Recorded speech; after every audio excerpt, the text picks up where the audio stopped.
Recording in progress.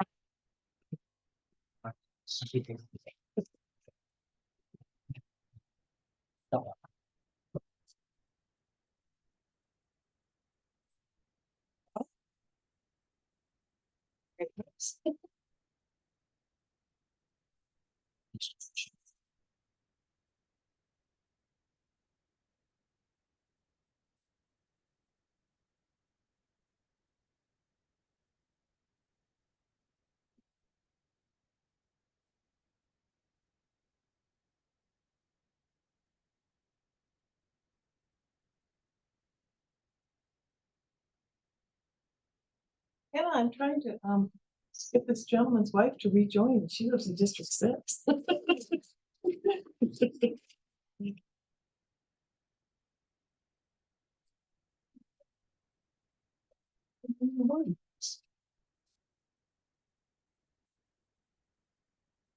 Hi. Hello. I'm not sure who you are. Do you want to state your name? Hi, I'm Dean Barta, and I was interested about the Helena Citizens Council. So, Oh, great. and I live in District 5, so Okay. there's an opening. So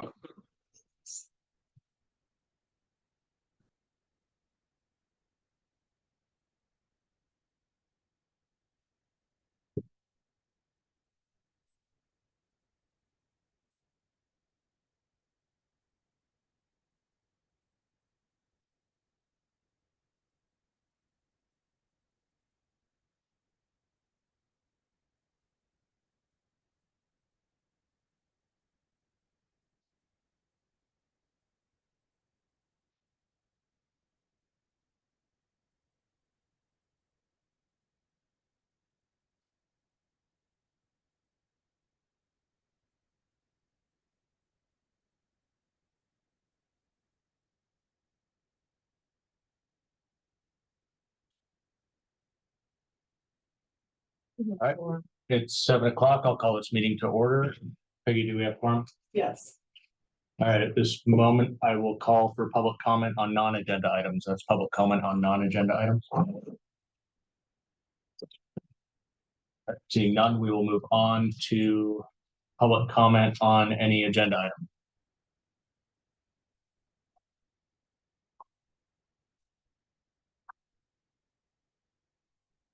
Being none. Peggy, do we have any city commissioners online? We do not. Okay. At this time, I will entertain any motions to amend or change the January 2025 minutes. I'm sorry, I'm waving at Pat. Are there any changes to the January minutes that were sent out before the meeting? I move we accept the minutes. Approve the minutes? Second. All right, there is a motion on the floor to approve the minutes by Fitzgerald, seconded by Eaton. All those in favor? Any opposed? Motion passes. All right, we'll move into officer reports. So for chair, I wanted to remind you all, if you are attending a city commission meeting, please send your written report in to us. I see that that's happening, and I thank you to all those who have done that. If we do have time, I'll ask for just a brief oral update while we're going through the meeting. If we don't have time, we'll just have everybody reference the written report. So are there any questions on that? Okay, I wanted to remind you all that we are having an open house for our next March meeting, which will be the 25th. I believe that's a Tuesday, is that right? Correct. So there'll be instead of our Wednesday meeting on the fourth Wednesday of the month, we'll be meeting the fourth Tuesday of the month. And So that'll be the 25th, 5 to 7. 5 to 7. You can come as early as 4:30. Yeah, I'll pass it. And then our HCC meeting will be short from 7 to 8 p.m. At the library. Any questions regarding the March meeting?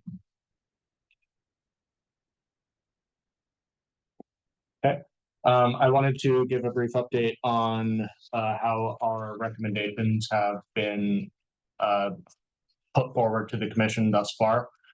So in the last year and a half, all of our recommendations have hit the agenda of the commission meetings. Sometimes it's varied between the admin meeting and the regular meetings, but they are being discussed in a public forum, and we're getting feedback on whether or not they're getting approval from the commission and the city manager. I just want to remind you all, they're not going to officially vote on them, but they're going to give the city manager direction, and that's going to give us an idea of whether or not that recommendation has been accepted or not. An example being our last recommendation regarding the Broadway drains. There was somebody who brought up that perhaps there's an opportunity to implement some of the complete streets policy while they do that improvement on Broadway. And the city commission asked the city manager to look into the budgetary impacts of that.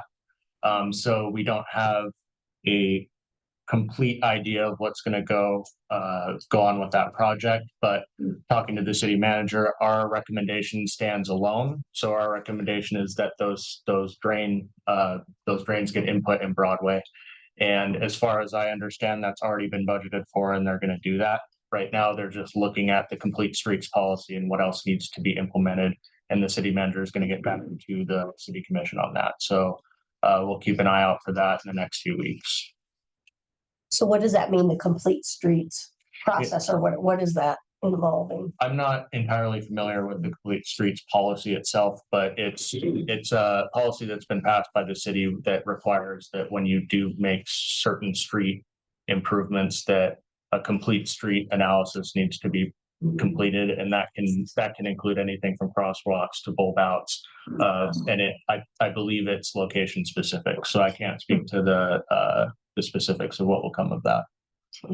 Thanks. And I also wanted to mention that moving forward, there may be some changes in the process. As we all know, in the past, our recommendations haven't always been discussed in these public meetings. So we're kind of in uncharted waters. We want to make sure that when this process goes into effect, that all the stakeholders in the city are involved. Right now, the clerk's office is looking at bringing forth a policy that streamlines the other boards' recommendation processes, the boards that are appointed by the city commission.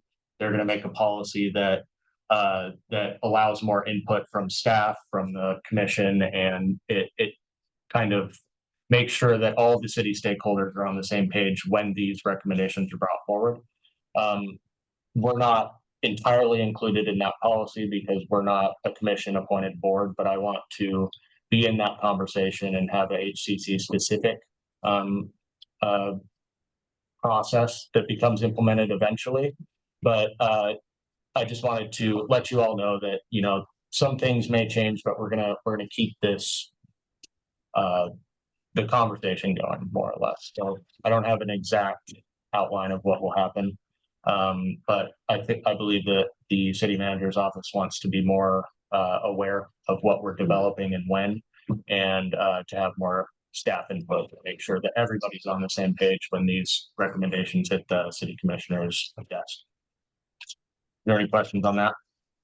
Yeah, I want to actually know what you're going to recommend before you send the recommendation to them. Yeah, I think I don't know specifically what triggered this, but I've heard that there's been some surprise from the executive side of the city when we bring forth some recommendations, just because they weren't always consulted. That doesn't mean that we need their okay. What it means is that we just want everybody to be on the same page when these recommendations are discussed. So there may be some more involvement on that side of things. Like working directly with one of the city departments, would that satisfy that, scratch that itch? I'm not allowed to go to them. So ideally, we reach out to the city commit or the city manager first, and then they loop in the department. But we're still ironing out how that needs to happen. Because we don't want to flood the city manager with a bunch of emails, but we also don't want to step on his toes when we're asking his staff to do Right. things. So, I'll get back to you on how that process is Yeah. expected to unfold. Because sometimes your recommendation is kind of going to depend on what the department. I mean, in the case of the Broadway one, that solution came from the Public Works Department. Absolutely. And I think that's It went directly to them. yeah, I think that was a great example of identifying a problem and including staff and how they've already analyzed the situation and bringing that perspective into our recommendations. I think that's a perfect But example of that. he would want to know even then to know before you actually sent the recommendation and send it to him first. Yeah, I think so. And I don't want anyone to be alarmed in that assuming that the city manager would have some sort of veto power, that I don't think that would happen. But what would happen is we would just include him and then he has control over the agenda. So he would bring that forward after the staff have already discussed how this could impact policy moving forward. And someone can't piggyback on one of our recommendations. We already read it, we already voted upon it, and it's already been sent to the commissioners. Somebody else can't decide to add something else to it. It doesn't work that way. Right. Go ahead. Is there a way for us to know ahead of time so that recommendations can be tied more directly to the city commission agendas? Yeah, so when the clerk made her presentation to the city commission at I think it was the last admin meeting, there was kind of a rough draft of how she wanted the city appointed boards to work. And the city commissioners expressed interest in a process where they can solicit input from different boards. And I think that would be really valuable for the HCC. If the city commission wanted feedback from us in a rapid manner, there would be a process in place where we could potentially call a special meeting and give them that feedback. So I think that's something that can be developed, and I would love it if that was the case. So. And commissioners get this packet of information. So when we have a recommendation, I send it to the clerks. Sometimes it takes 2 weeks to get on their agenda or their commission meeting, but they've been speeding that process up a little bit. So we don't really have control as to when it's going to be on their meetings, but you can see that online. You can read those packets and see when they're going to be there. Yeah, so we'll have a little bit of evolution in our process, but I think so far everything's been going well. We've had feedback from the commission, and I think that's a good start. So, any other questions or comments on that? Then I think you're raising that we strive to have credible recommendations, not emotional throwaways, and we've done good over the last years. And so what I hear Ben saying from Tim Burton is do some fact finding. And if we do some due diligence, it puts us behind the timeline. But I support fact finding, so we don't just be not credible. However, we don't work for Burton, and we can submit a recommendation at any time. So Ben explained a good balance effort. So we'll do our due diligence. But dang it, sometimes we'll just send a recommendation. We haven't been sending that many. No, I'm kind of confused why they're surprised. They're not surprised in every instance. There's a few recommendations that were leaning operational in effect that some of the staff wasn't aware that was coming before it hit an agenda. So that's what we want to avoid. Also, But it's not a bad thing. It's just getting everybody on the same page. Diana Hammer posted a link to what are complete streets, but I'll send that to everybody so you guys know. I don't even know what they are either. All right. Anything else on my report before I close out? Okay, we'll move into the vice chair. I have nothing to report. Okay, secretary. Can you hear me okay? Yeah. Hi, everybody. I think I'll just defer to the outreach committee report. And I think Emily plans to join and give that later. I did want to mention just one quick thing. It's been kind of a recurring theme, with, the city now wanting district meetings to be recorded, and we're still having that same issue with block party, the insurance permit for the block parties. And I don't want us to lose sight of, our outreach efforts, trying to engage with the people in our districts. And so I think we need to continue to give that some thought. Thanks. That's it. Trigger. I would like to give the HCC expense report. There's a little bit of change, but not change in dollar value, but our balance is 2,082. We're planning to spend some on business cards, water bill insert, which talks about our open house, yard signs for HCC elected folks, and tote bags. And it turns out that the yard signs are more expensive than anticipated. But the business cards and what was the other thing? The tote bags were less, and so we're just gonna kind of shift some of that funding. But by July, when we get everything finished up, there'll be $753 remaining, which is good, because I think, we're spending it for positive things. Do we need to have some held back for the open house? I was just gonna say that. Oh, good. I don't know what I'll spend for the open house, drinks and treats of some sort, so Right. the upper end, I don't know, $150. I don't think I'll spend that much, but Yeah. can I get approval for that? And I have to bring receipts and all that. Y'all are on that today. Yeah. Okay. I also wanted to thank everybody who offered to be on the budget committee. Appreciate that. And we've had some feedback on what areas they want to work on, so that's been good. I did want to let you guys know that I'm going to be meeting with the city manager next week regarding budget things. So I'll probably talk to the budget committee again and see if there's certain things they want me to bring up. I think it's going to be kind of more of a get some feedback from him on how we can do better with our recommendations and it not be so crunched at the end and, having to know about things after they're already decided is the hope. So, questions for treasurer? That's it. Did we want to do a motion to approve the 150? Yes. Let's do that.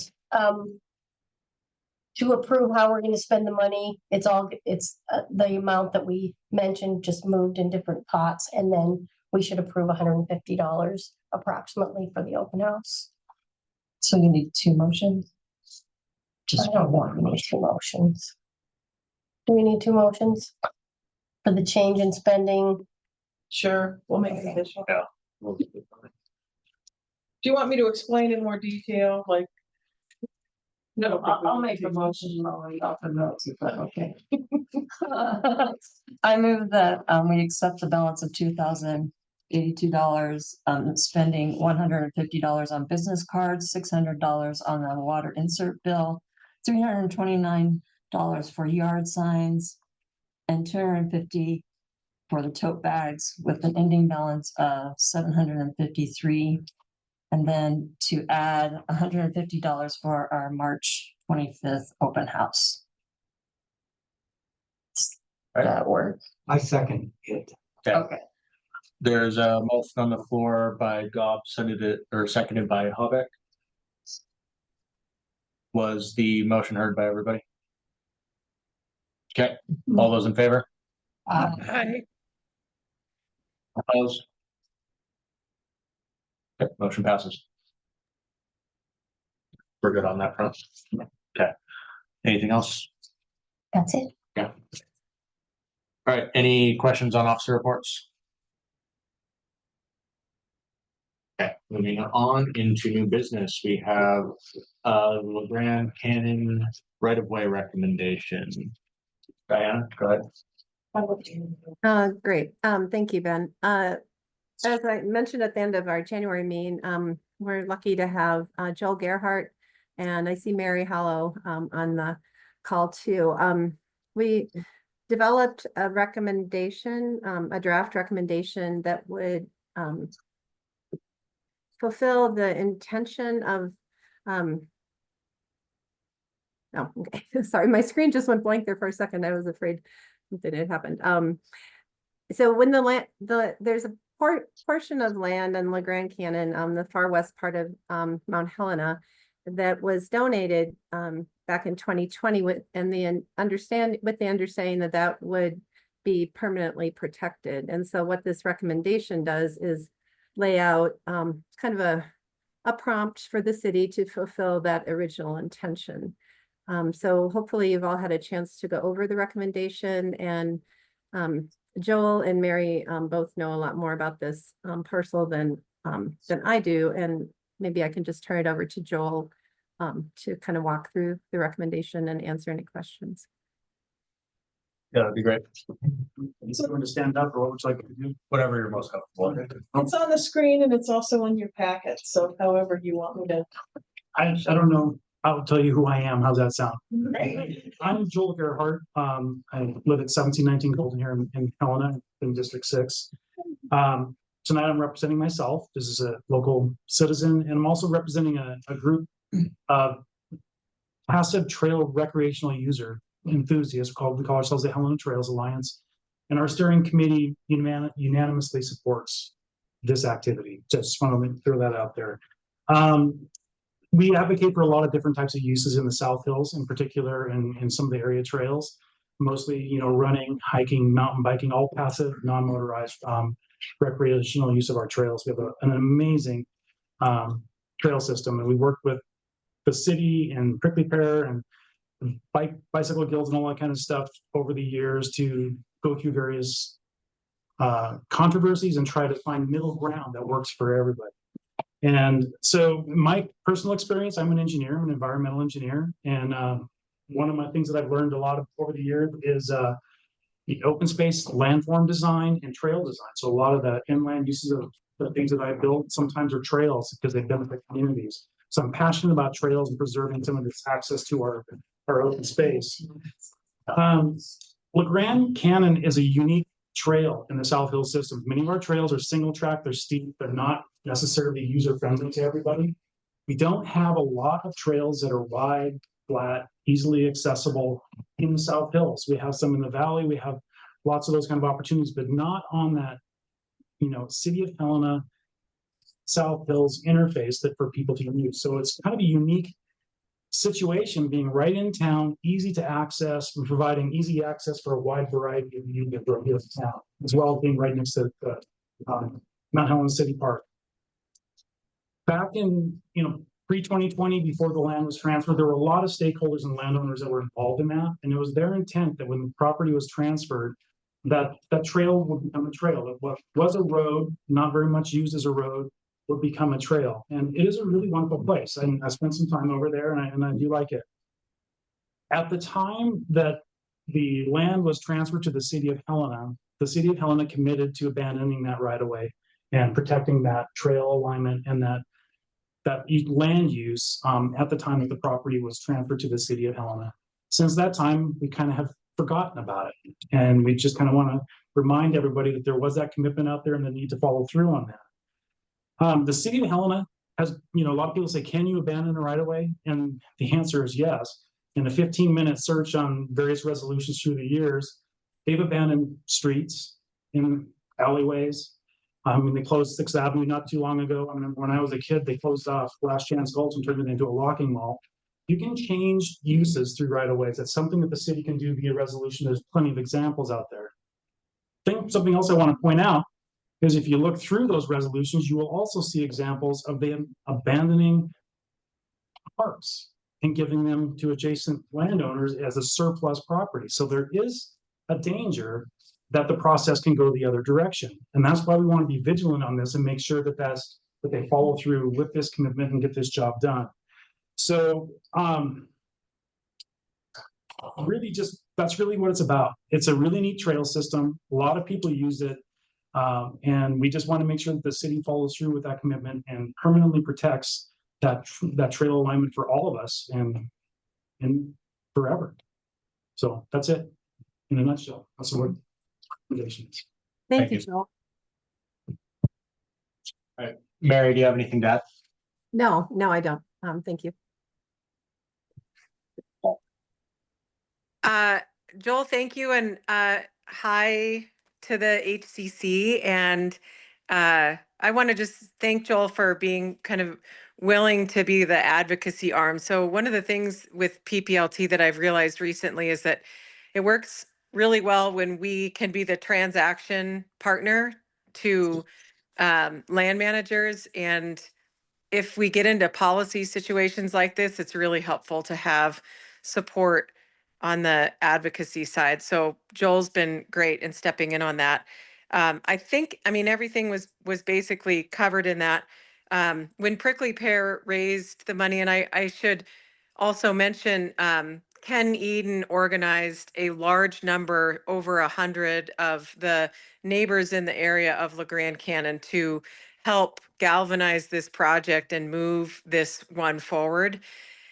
And this removal of the right-of-way of LeGrand has always been a part of the expectation, the conversation, and the commitment that was given to PPLT from then manager Ana Cortez, which that was 4 managers ago now. So I think I realize obviously we're dealing with leadership transition issues, but in good faith, I think it would be great if the city can move forward and in fulfilling this, especially in light of obvious development pressures that are just going to continue to go up. And then Joel mentioned, one of the other concerns, and I think I'll just leave it with that there are other things I would like to work with Helena Trails Alliance and the city on to truly protect and further protect from any potential transfer or issues like that in the future of the public lands that are owned by the city. There are definitely things that we can do, but first and foremost is the protection of LeGrand Cannon Trail as a trail by removing the right-of-way. I wanted also just to mention that in terms of public process, we've had a lot of meetings and a lot of city commission meetings where this has been discussed, and actually in the context of the adjacent subdivision out there on the west side. And all of the commissioners at this point have spoken in support of this effort to further that with the broader community. Prickly Pear included, we did a trail survey this fall and included a question about the removal of the right-of-way on LeGrand, if folks would support that. We had over 900 responses to our trail survey, and everybody supports this outcome. So I do plan to obviously share that with the city, and we'll get more into the details of the other things on that. But I guess those are the things I just wanted to mention, and thank you again to the Citizens Council for considering this and for helping us, hopefully move it forward. And happy to answer any questions. All right, I thank have you. one question. Go ahead, Tom. This is for Mary. Prickly Pear has secured a lot of the land and trails up in that area. Is there still some privately held properties that could possibly be developed just west of LeGrand Cannon that you know of? Yeah, I used to say we pretty much done what we can in the South Hills, and then we just keep finding new little parcels. So I do think that there are parcels of land that PPLT could work on in the future. Though in that immediate vicinity, the reason that we drew the line at LeGrand and intended to retire the right-of-way and then secure all of the land to the south was that that was kind of the remaining piece at the time. So in that immediate vicinity, I can't really think of any that would contribute, a whole lot more, but we certainly would be, open to thinking about others. We don't have any more. I mean, we actually own, I think it's 150 acres on the far end of LeGrand. And Prickly Pear, for right now, we're just hanging on to that to kind of figure out what shakes out and figure out, you know, what we need to do in terms of deed restrictions and whatnot. Thank you. Yep. So are we looking at that whole trail, the whole green line, or just part of it? It should be the entire length from Granite all the way to the end of, basically between where the road's blocked. I think it's 1.9 miles or something. Trail that right here, that Peggy's, that's it. There's one little time, it's. Take the property lines with a grain of salt. They come from Montana cadastral and they're probably plus or minus 30 feet or something like that. But there's one section of it that may extend onto what could be Sussex development, but there's a way around that within the right of way there. But the rest of it is fully contained in property that was transferred to the city of Holland. Correct me if I'm wrong, but the second picture on your agenda is going to be the trail that was considering. So the whole green thing? Yes. I was getting confused with just the point. Go ahead, Denise. There's not showing that there's a little more detail on the second. You know, somebody won't load. I don't know why. It says that picture won't load. Denise, do you have a question? Oh, you have to unmute yourself, Denise. Gosh, how many more times does that have to happen?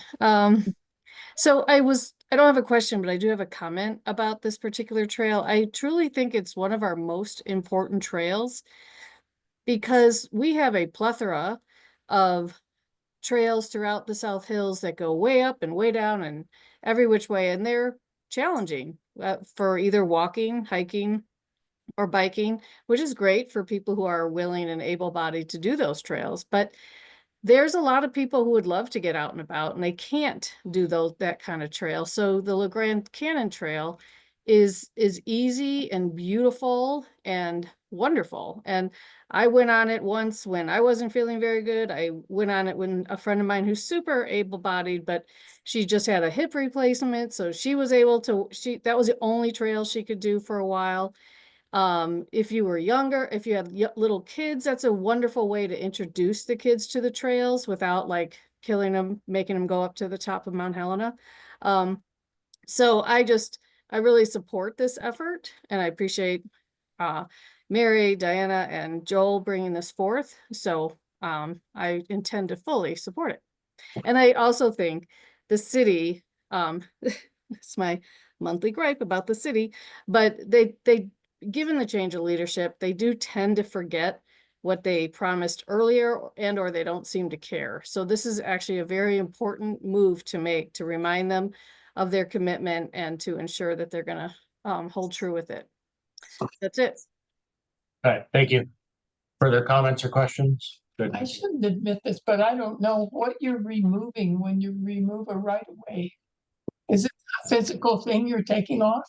No, it's a legal instrument that provides so every road that you dedicate, it's a right of way that the city or the county or even a private company or an individual owns, and they have the right to use that for their purposes. So there's a right of way established for all of our roads and streets, and we can drive on them and they can put utilities in them and all kinds of things in those right of ways.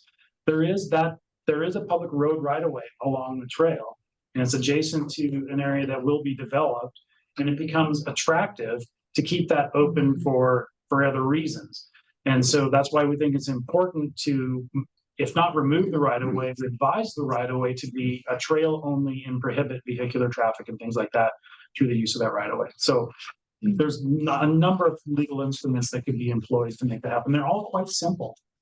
If you read these resolutions, they're not great, big, onerous undertakings to do this. It can be a simple rewrite, purpose of the easement, and they don't have to be this huge, long document. You don't need a legal survey. There's a lot of simple ways to go about this. But if you remove the right of way, does that mean everybody gets to walk on it and nobody gets to drive on it? Is that what you've removed? That would be the intention, yes. Okay. It would remain open for walking and bicycles and And Denise is absolutely right. When you go use that trail, you'll see like everybody. I used to take my dad out there on his electric wheelchair, and we'd drive on the trail, and you'd see kids on their bikes, and families and things like that. It's a great place, and a great place next to city, in Mount Helena City Park. It's kind of unique.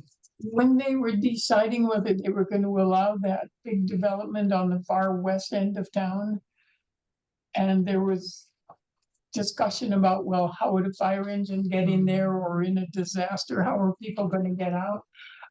And I heard people say, well, they could drive up onto LeGrand Canyon. Is that by removing the right of way, they won't be allowed to do that? You could hypothetically, not being a lawyer and not having looked into every potential nuance of doing this, you could leave it as an emergency egress for those purposes. And it would still be there if somebody had to use it, but you could expressly limit its use as a public right of way or a public roadway, for general access into and out of the area. There's a number of ways that you can write these instruments to have, specific purpose to it. I mean, you read the California fires recently. I forget which Hollywood star it was that hopped in her car and drove it across her yard, her neighbor's yard, and on a road and house to get away. The reality is that if that road or trail is there, if people need to use that, they can and they will. So you're not gonna put like. Bollards or something? Yeah. All right, hold on. Hey, go ahead. Oh, sorry. So are we primarily talking about this like zigzag between these two parcels on the second page? I know it's not displayed. Yeah, and this won't display it. It did it when I first moved it over, but now it's not. Maybe try reloading it. Oh, it's Just zoom. all right. Okay. So on Granite Street, it goes up and there's this little zigzag path. Is that primarily what's? You take a look at your. Yeah. You're describing right away. It's from center line, typically is at 40 or 60 foot, Depends on the way. And So is it primarily we're worried about this area? no, it's this from this end right here, all the way along the entire trail, all the way around the corner over here. It's about almost 2 miles in length. Okay.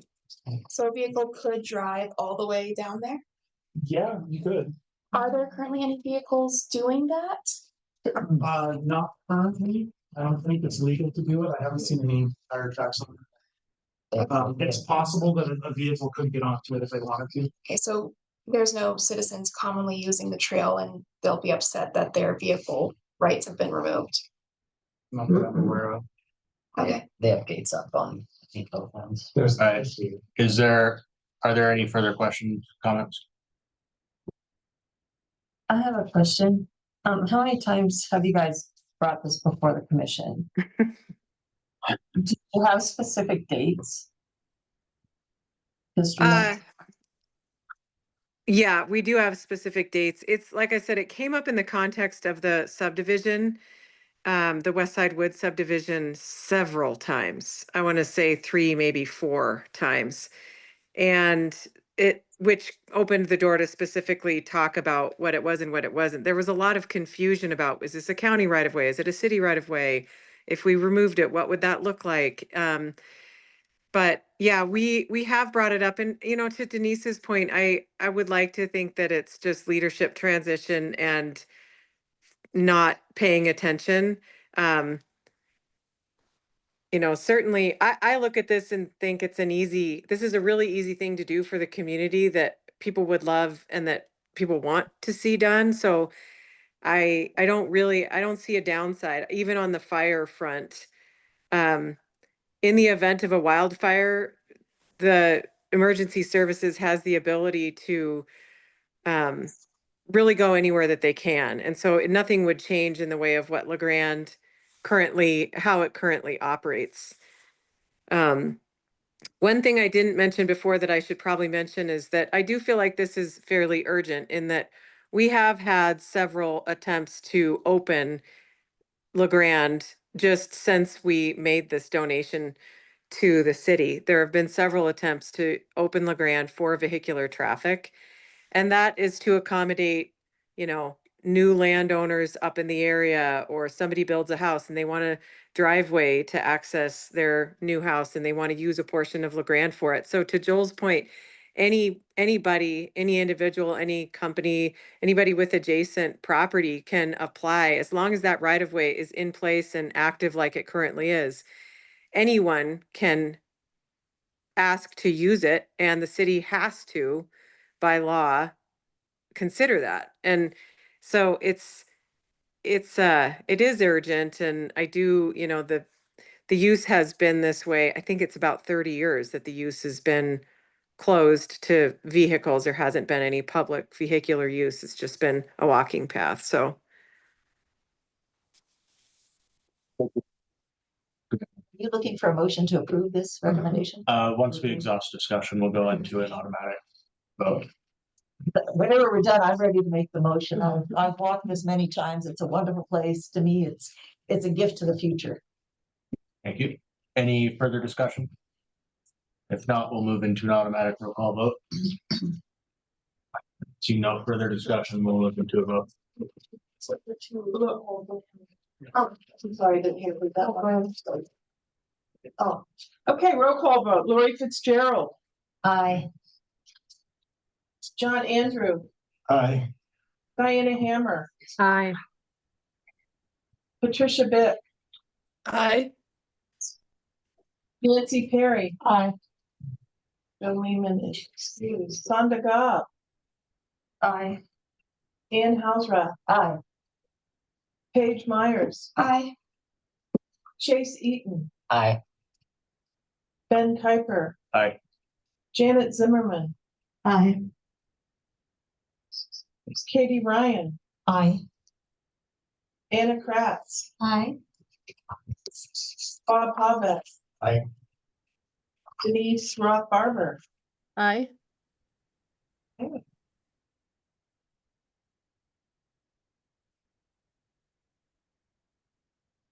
Good majority would say aye. All right, motion passes.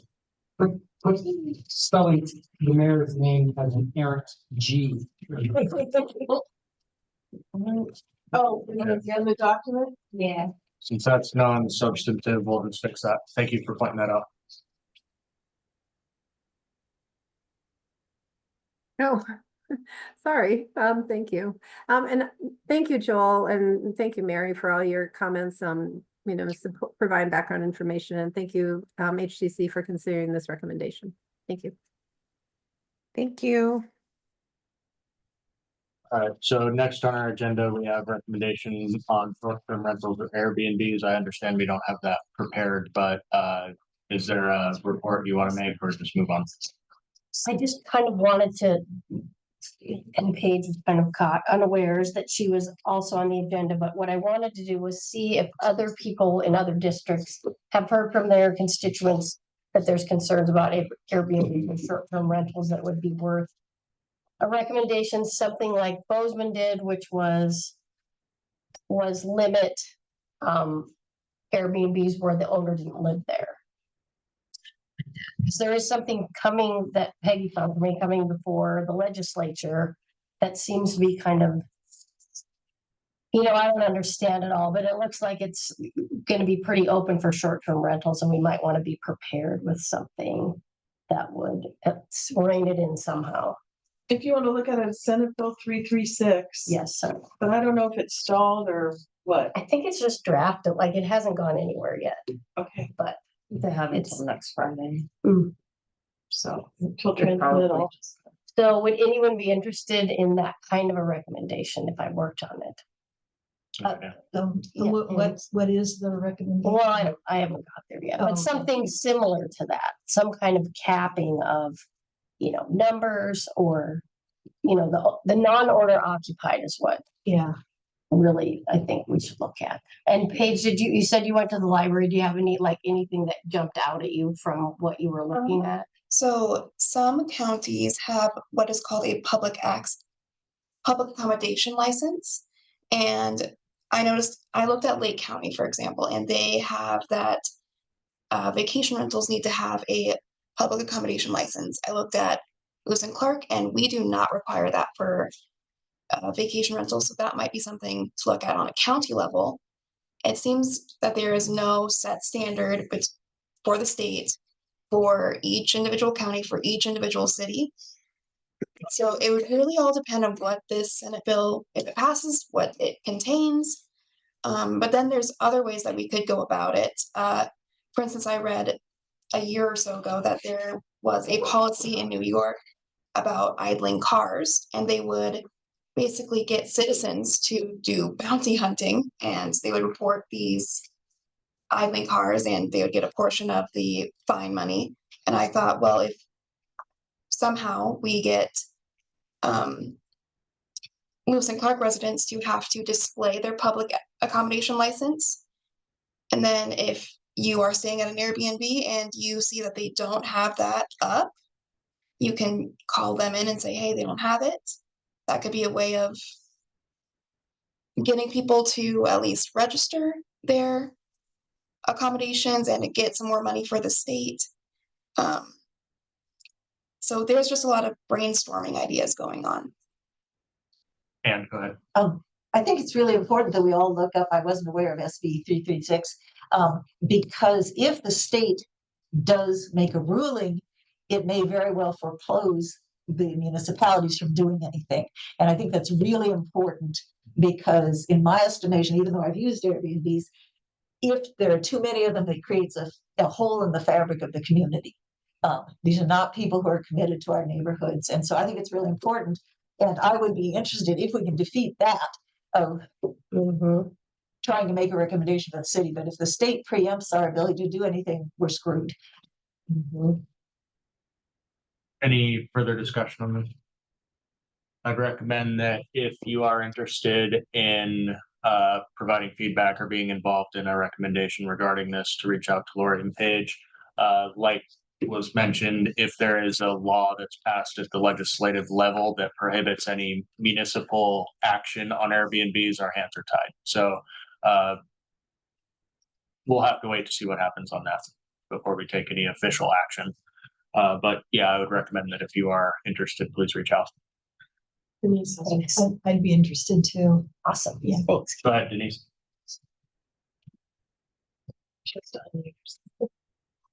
you unmute yourself, Denise? Yeah, sorry. I just sent you the wrong link to a bill.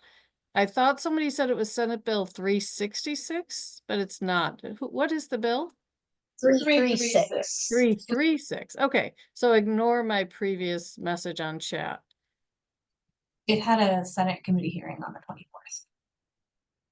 But it's not moved anywhere. Okay. Okay, any further discussion on this? Seeing none, we'll move on.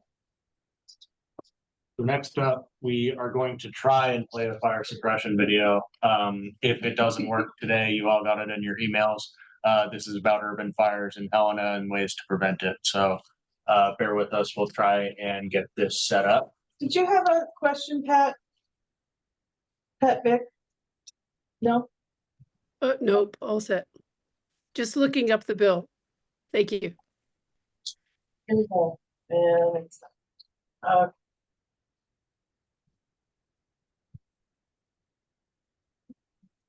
See if I can over Chrome and do it in there. We'll see.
Okay. Which one do you think it is? It's you get rid of the fire suppression video before the URL.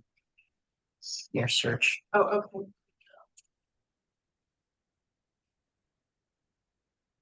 There we go.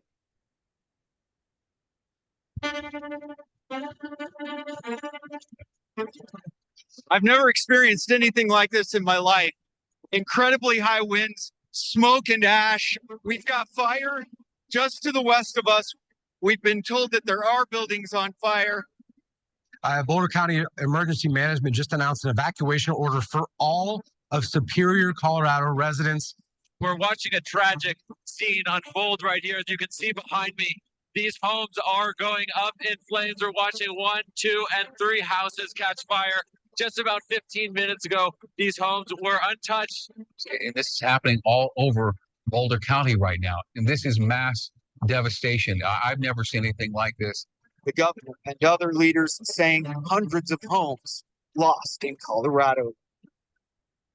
One of the things that we've seen in fires across the West is that once the forest fire transitions into an urban conflagration, the fuel then becomes the buildings themselves.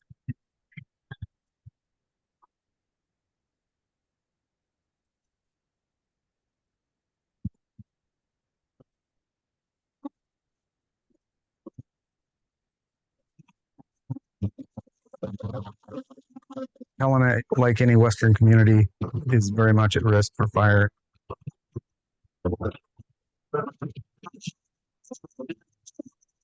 It's settled as a mining community, and they constructed everything very closely together around that mining area, and everything was made of wood.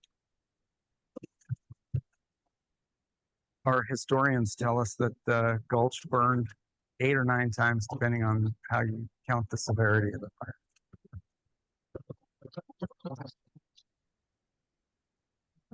So the fire tower has been with us from the beginning. They picked that particular spot where it's located just because it gave a great vantage over the gulch. Today, we have modern buildings that were built with modern building practices, which protect all of those structures from fire. But surrounded by very dense forest, the opportunity for fire to come from the forest into town is very significant. If the person in the watchtower saw fire, they immediately began ringing that bell.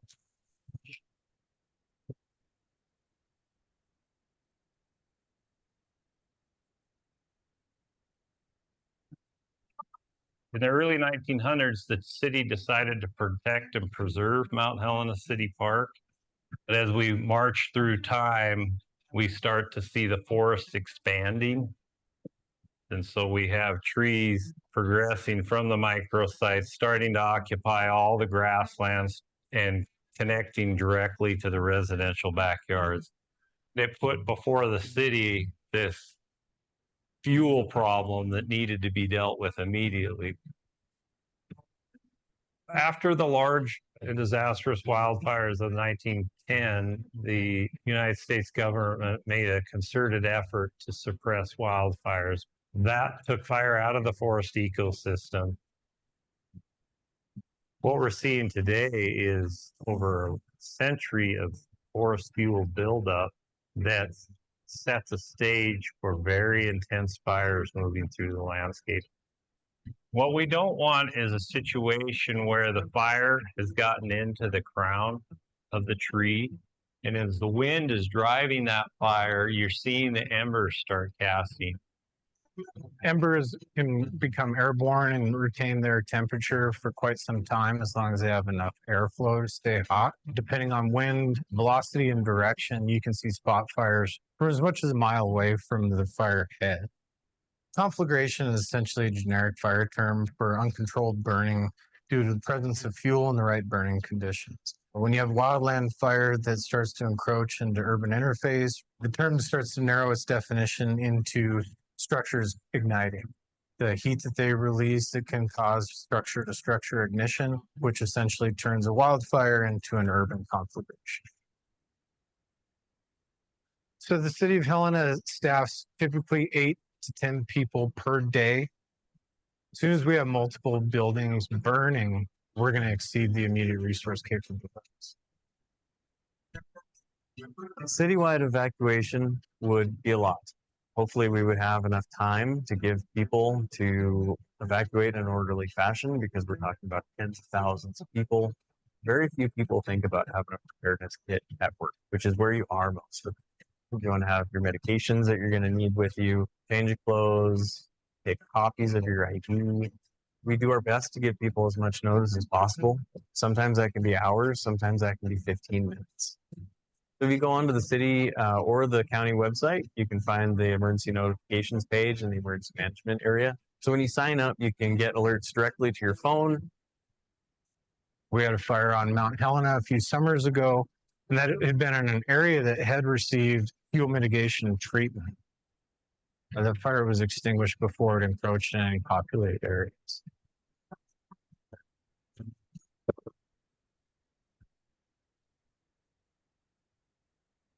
The city of Helena owns and manages 2,500 acres that surround the city.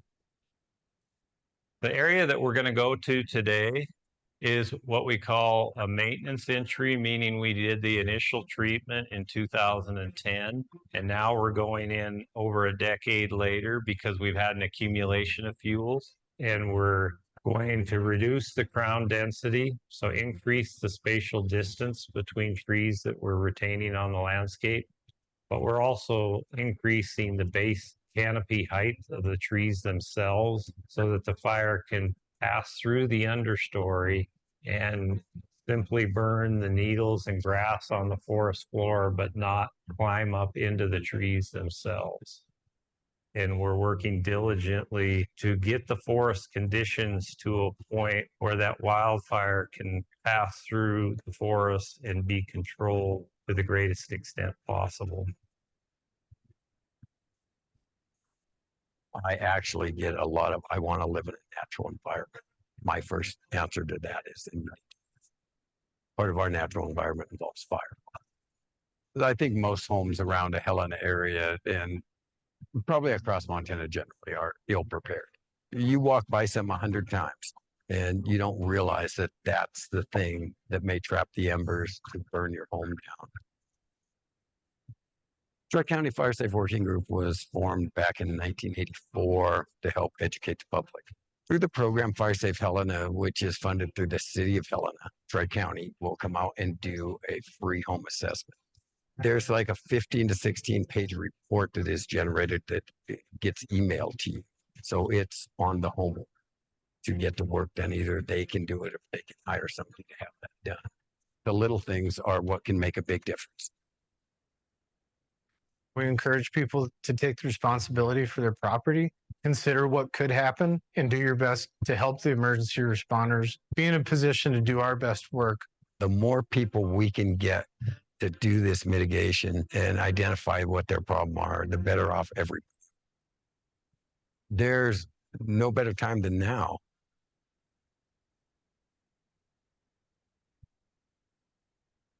We've got to think about what we need to do in terms of evacuation in the event of an order being issued. But we've also got to think about those things that we can do ahead of time to make our homes less prone to ignition. I think people could very much learn a lesson from our fire history to help us not repeat it.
Well, I'm glad that worked.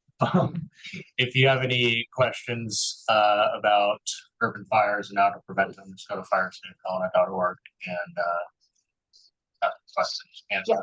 Does Helena have any mandatory requirements for the houses that are directly on the urban wildlife interface?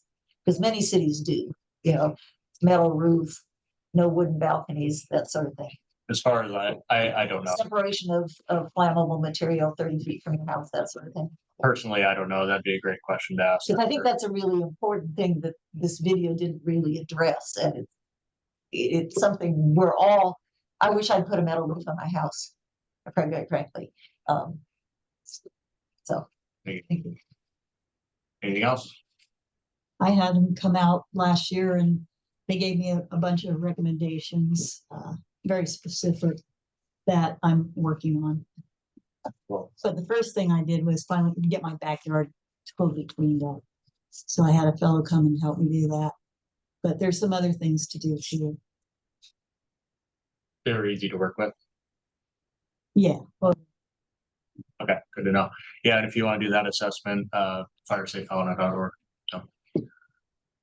Okay, moving forward, we'll go to the open house in March. We kind of discussed this a little bit, but if you have any questions that you want to see presented at that meeting, I'll hand this over to Peggy. So, wait, can I jump in on before we move too far from the fire conversation? Just raised my hand. There is a bill, I put this up in the chat as well, House Bill 490, that would shield utilities from liability if a wildfire or any fire is caused by their equipment, like fallen power lines, transmission blow up, etc. And this bill would shield them. They would no longer be liable. So if your house burned down, you could not, go to Northwestern Energy and hold them responsible and have them help you pay. Secondly, the additional thing that would likely happen is homeowner insurance companies would probably exit stage right in a town like Helena. It's so close to not that all wildfires, by the way, are caused by utilities, of course, but for those that are, they are not going to want to insure homes because they will end up footing the bill. So this is a bill, and by the way, I know HCC is not taking any positions on legislation, but I still think it's important that members know what's going on in the legislature that's going to impact them in this community. So it's just, Northwestern would just be off the hook. And this is not a theory that this might happen. We all remember that fire in Denton, and they are many people there who lost their homes or businesses are suing Northwestern because they believe Northwestern said it was one of their downed power lines. And if this bill passes, there will be no recourse for homeowners or property owners to ask the perpetrator, if you will, the responsible party, to pay for the fire. So do with that what you will. It's House Bill 490. Thanks, Denise. Okay, so with that, we'll move into discussion on the open house in March. so if you would like to help me get some of these little posters around town, take a few, pass them down. David Kanopke is going to speak at our open house event regarding transportation. He's the director of transportation within the city. So we were going to try to put together a few questions for him. Apparently he did a presentation at Kiwanis, and it went very well, but there were way more questions than he had anticipated. So if you want to send your questions ahead of time to me, that would be great. I know Sonda went to the one at Kiwanis, and railroad malfunction junctions and the Henderson Street Bridge were all questions of when that stuff's going to be completed or finished. Centennial Trail, when that's going to be completed. So those are all good questions. We'll maybe have some cards there too. Do you all have any other questions you want to verbalize now? Because I'll have it in the recording. Yes. One of the things, and this isn't necessarily for you, but one of the things I'm trying to get, and if anybody has information, is the actual cost for instance, of constructing and maintaining a mile of sidewalk versus building a mile of roadway, depending on the width of the roadway, the cost of building traffic calming devices, the cost of roundabouts, so that when people are presented with alternatives, they'll have some sort of fiscal financial framework of putting it. So if anybody actually knows how to find this data, I'm working on it. Because I think without that data, we can't make intelligent decisions. Okay, so I am going to be at this is at the library. I'll be there at 4:30 setting up if anybody wants to come early. It will start at 5 to 7. David Konopke will speak at 5:30. And then we're going to have our HCC meeting at the library right afterwards from 7 to 8 p.m. Yeah, so just on that, it's gonna be a little bit abbreviated, so if you are gonna have a commission attendee report or a board report, send those in writing, and if we have time, we'll get to them. But if not, we'll just have people reference the agenda.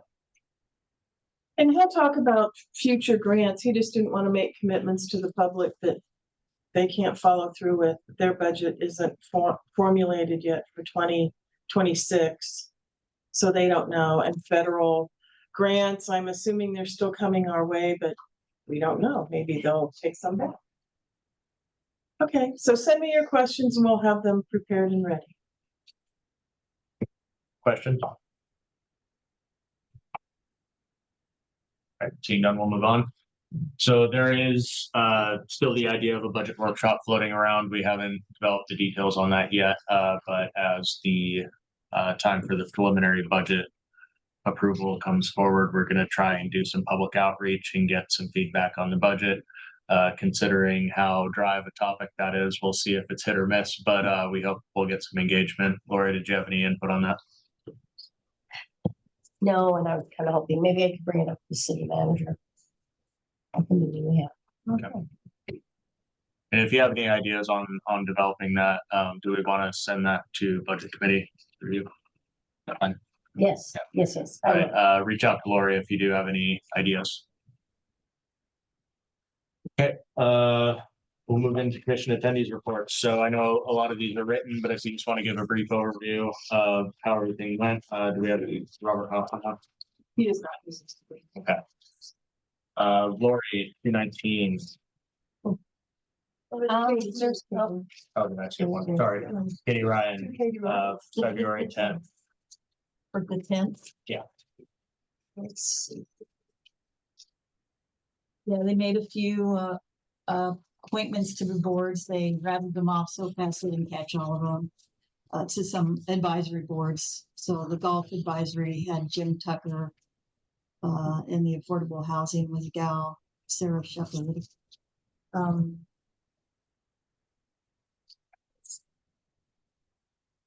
There was a bid award for the city Helena Crosstown Connector Transmission Main Valve Replacement Project.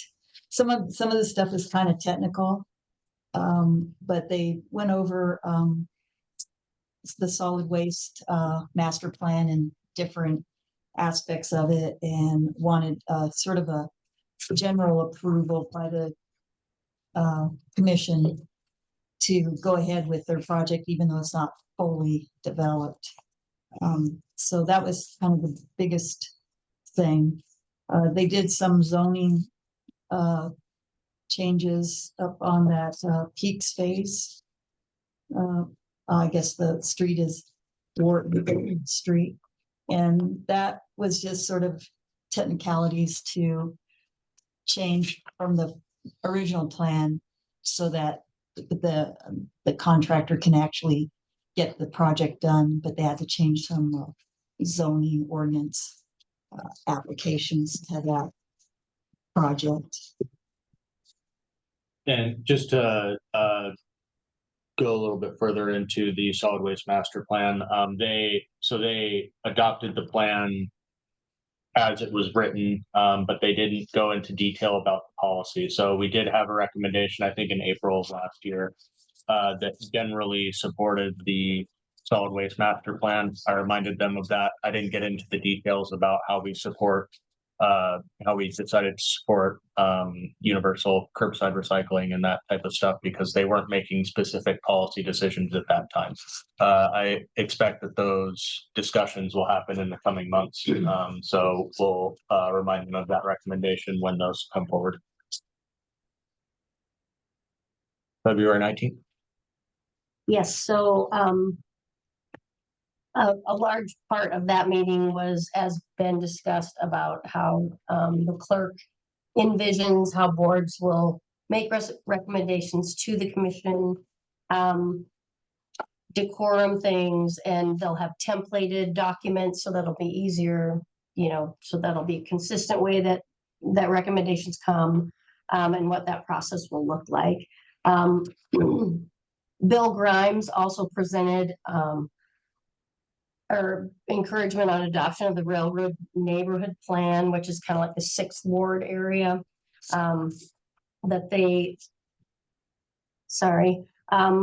the biggest thing with that area, they want to have a robust business district and artisan spirit, and align it with what the community wants. But the biggest thing is going to be access to that neighborhood. It's kind of a difficult area to get to. So his recommendation for things that they could do soon would be to get a business improvement district in place for that area, for that 6th ward area, and then work on Centennial Trail continuity, which could come right through there on top of that. And then there was also a presentation about the C-PACE program, which is a commercial property assessed capital enhancements program, where businesses and property owners can get lower interest loans or easier loans for energy efficient improvements and renewable energy systems. And so other cities and counties have hopped onto this program, and they would like to see the city of Helena also consider having that available. Thank you. Is Ryan Schroeder on? He's not, he sent me the stuff, but he sent it to me at 5:30 tonight, so I'll just put it in the minutes as we play. Okay, yeah, I just referenced the minutes for the 224 meeting. Any questions on the commission reports? Okay, we'll move into coordinator report. Okay, so I'm just gonna thank you all for letting us move a little bit of the money around. Yeah, the yard signs turned out from $36 to be $42. So we'll see how the budget looks towards the end of the year, before July 1st, if we want to get more than 10 signs. But we already have the design made, and we're moving forward. The business card should be here by our open house, and maybe even those little tote bags. So they're the kind that roll up into themselves, and you can carry them in your pocket or your coat or your purse, and you unfold them. So they're pretty usable that way. And I'll have brochures and pens at our open house as well, so we can get our name out there better. And I will also bring our map of the district. But the better way to look is not at that map, it's to go to our website and you put in the address and it populates some addresses, and you click on that and it will tell you immediately what district you are in. So at our last open house, Rob Hoffman did like all of it. So I would ask that all of you practice on your phones before our open house, so that you can be helpful to people when they go, I don't know what district I'm in, because our maps aren't very detailed. So you can't tell. So practice on that. And also those of you that went to that training, Sonda, Ben, Katie, Nancy, and I all went, and they talked at length about what constitutes a quorum. And we always thought if you didn't have a quorum, you could still carry on the meeting as long as you didn't vote on anything, but that is not the case anymore. You can't even have the meeting. So if we came here one night and there was no quorum, we would just all have to leave. Yeah, just to expand a little bit on that, what we could do is set another time for a different meeting, but we would have to essentially adjourn when we don't have quorum. One thing of note is that the HCC's quorum is of filled positions, not of the entire HCC as a whole. That's different from the policy of commission appointed boards, where their quorum is the number of seats that can be filled.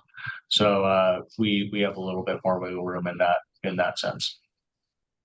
And we do also have to be careful if I know some people want to have open houses and block parties, but if we have, so right now, if you have 11 members or 12 members together, it constitutes a quorum. So the meeting has to be recorded and there has to be an agenda, even if it's a block party. So you got to be careful you don't have too many members of HCC there.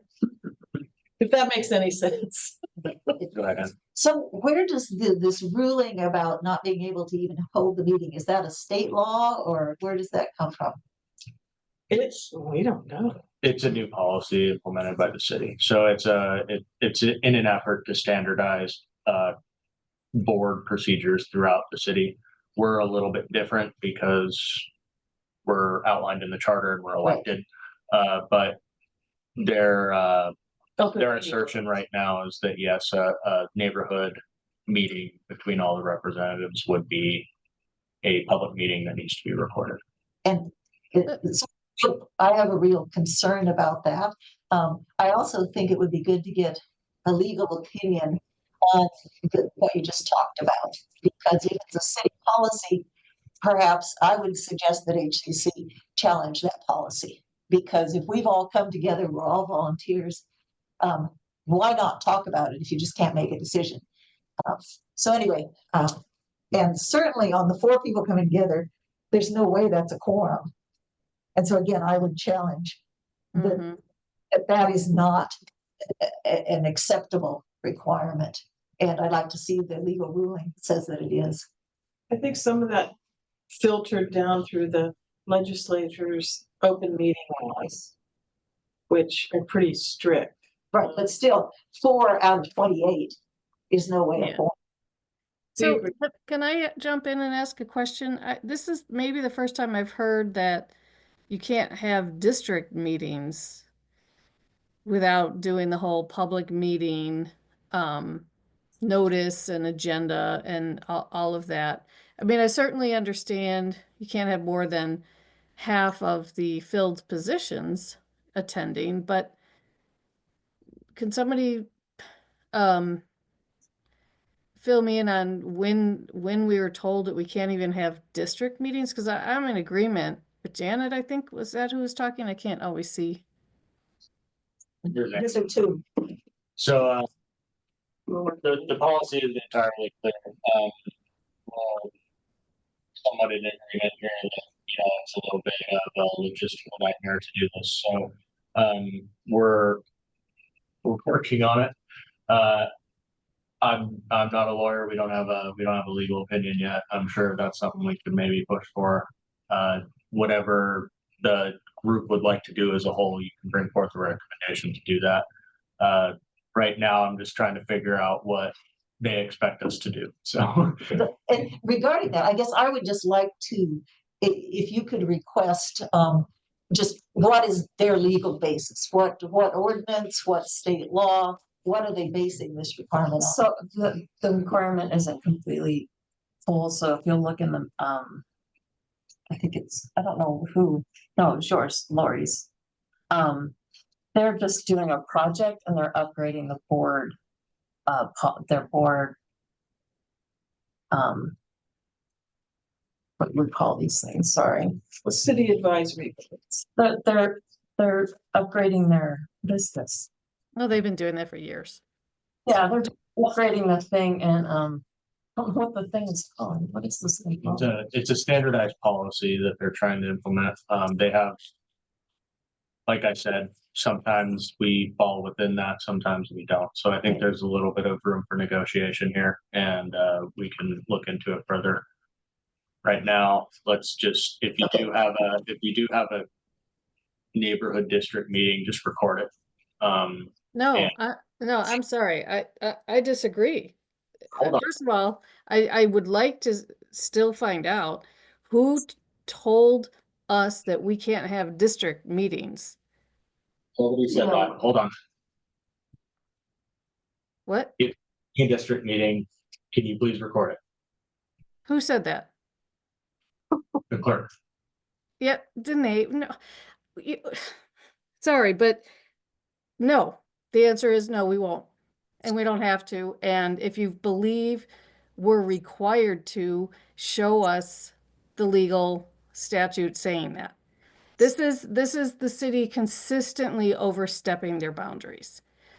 I'm fine with a quorum. I'm fine with HCC being very open to the public. And I think those of us who hold district meetings, actually 7 isn't one of them for a while now, we're more than happy to be very open about it. But I am not at all happy, and I'm not going to accept that the city asked us to record a meeting. No, we're not. Sorry, Janae. And I don't think we should take this laying down.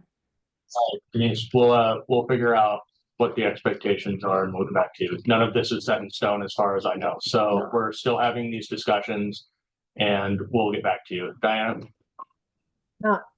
Hi, yeah, I don't remember exactly when we started, like District 1 meets fairly regularly, not every month, but fairly regularly.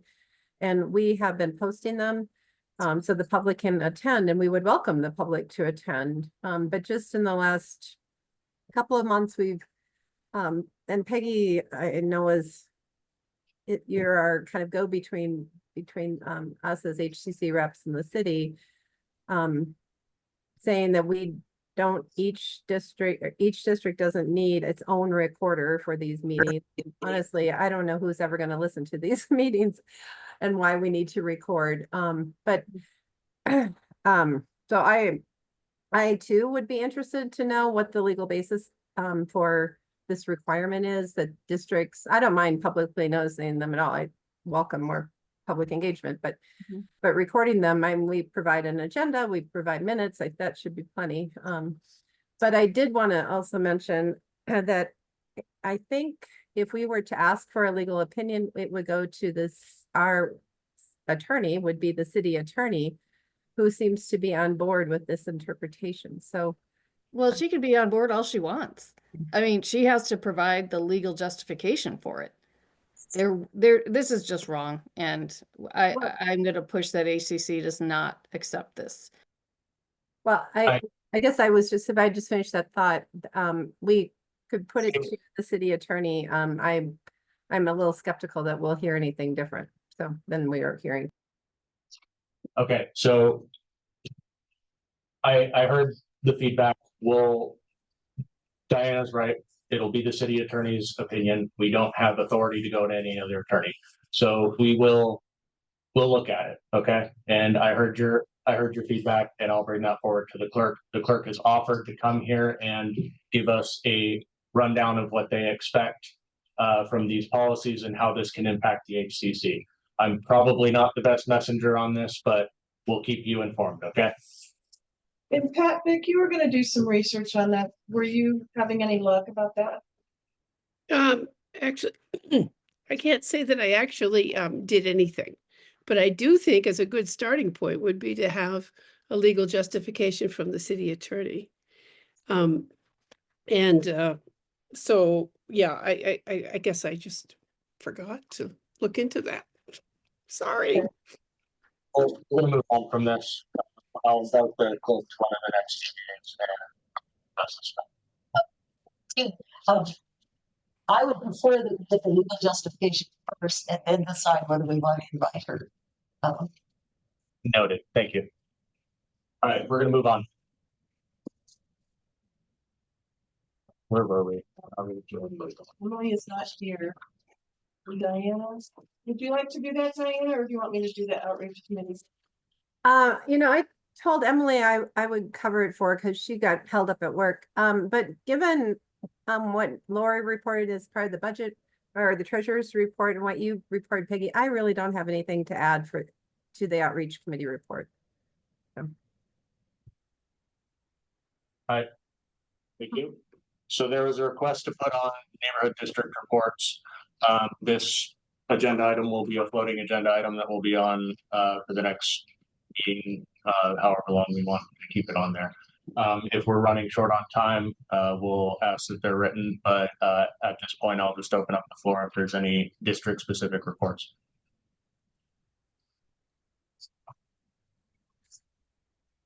Now we'll move on.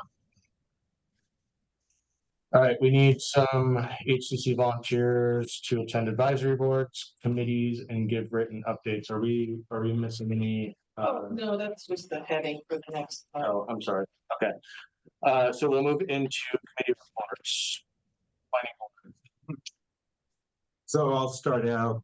This is kind of a supplement to what Lori expanded on. The city county planning board was sending sending a recommendation which the city received on a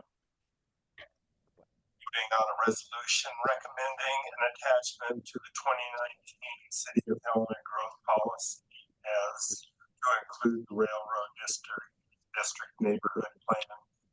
So Bill Grimes from SEJ did a consultant presentation, and then Monday night city commission meeting, Michael Alvarez had a PowerPoint summing up the document as a presentation to the city commission. City commission voted on it 5-0 to accept that amendment, and that'll be part of the 2019 growth policy. And then just as a final note, March 6th, the planning commission meets, and I assume that's going to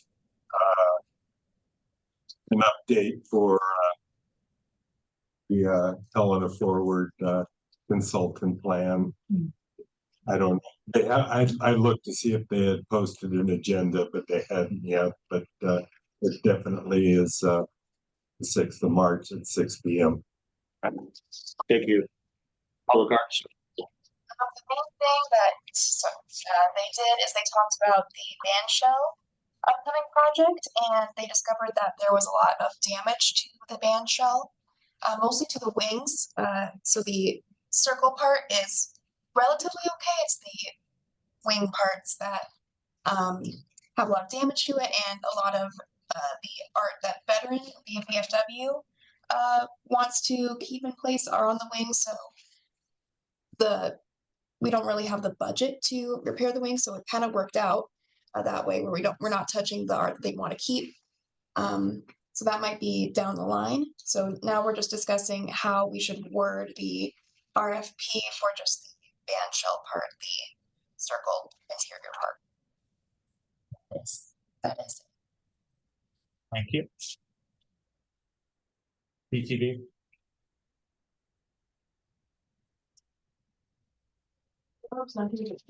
Janet, were you able to go to that meeting? Did you go to the Citizens Confirmation Board? No, I thought that Rob had gone. Okay, no problem. Library Board. The main thing they're working on is getting a building in East Helena. Slowly chugging along. They have a location picked out. They just need to get. Bob has the plan, but he said he'd send me his notes, so I'll put this in the minutes as well. Parks Board. The most important thing they talked about this month was the plan to develop a city-county consolidated park plan and a master plan for all the parks. Let's see, other details. The city is taking over the BID project to revamp the Constitutional Park and install a bathroom there and redesign the park bit. All right, affordable housing. Oh, no report on affordable housing. Go ahead, Paige. For the bathroom on the Constitution, is it Constitution Park or Constitutional? Yeah. Constitution. I think so. Are they still wanting to do the Portland Loo design? They're looking at different designs. I think not on the Portland Loo. They haven't made a decision, however. Okay. All right, water quality protection. Yeah, there's some restoration work that's starting up to reclaim a former mine site up Grizzly Gulch. The contractor's been hired, and that work will start well, I guess as soon as the weather allows. So that's we met last night, and And then we also heard from Warby McNamee. He's the county floodplain coordinator. And he gave an overview of when a floodplain permit is required and you know, kind of the rationale about why we don't want people to build in a floodplain. And I've never personally worked with him, but he's super knowledgeable and he really tries to ease landowners through the process, help walk them through because he knows, you know, when and where permits are required. So it was a really informative discussion. And if anybody wants more details, I'd be happy to talk with you. Thanks. All right, any reports on the MPO? No, but I would ask if Joe is not interested in covering the MPO, if there are any other volunteers who might like to do that. It's at an odd time. It's like at 3:30. It's often. Okay. Yeah. When I can, I'm very interested in it. Okay, we'll put you on. Excellent, excellent, Ann. Okay, any questions for further commissioner or committee reports? Being none. Just a reminder, next meeting is going to be on a Tuesday, March 25th. It's going to be at the library, and we are going to have an abbreviated meeting from 7 to 8. Is there anything else for good of the order? And I hope you can all come to represent your district at our open house. I'll have those signs up again that say District 7.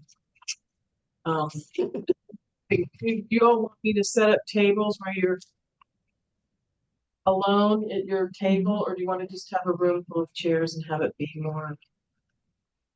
It really isn't that. No, it's not.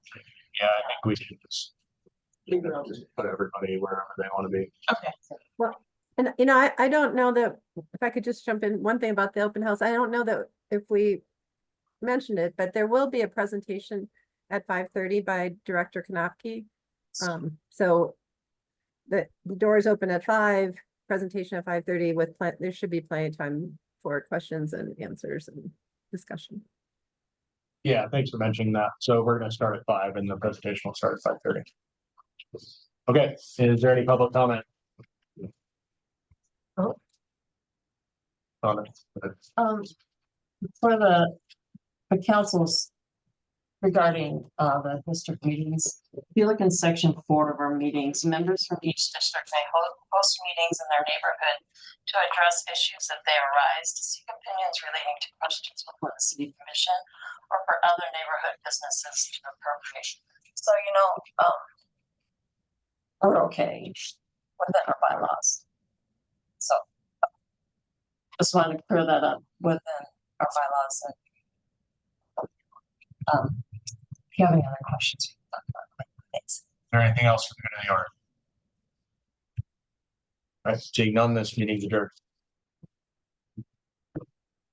Joel, could you tell us? Every once in a while, I get